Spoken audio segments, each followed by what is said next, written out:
Նիկոլ Փաշինյան, խորոված փարթի անելու տեղը, ստամոքսի մասին մտածելու տեղը, երկիրը ծախելու տեղը, նայի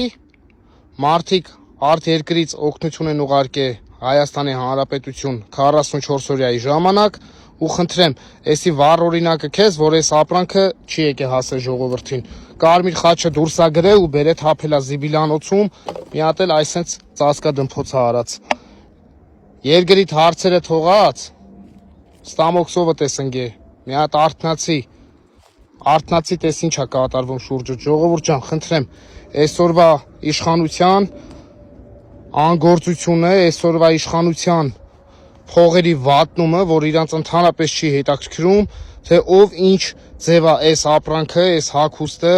այս ալկոգելերը ուղարկել Հայաստանի Հանրապետություն օգնություն 44 օրյայի ժամանակ, ու այս ամեն ինչը չի եկել հասել ժողովրդին, չի եկել հասել պատերազմի դաշտ, անցել է ժամանակահատված, հիմա էլ բերե թափել են ստեղ, խնդրեմ ժողովուրդ ջան, այսօրվա իշխանության պատկերը, խնդրեմ, բան չմնաց, վայելի, թմբուկըտ նվագելու վաղտնա, վայելի դու։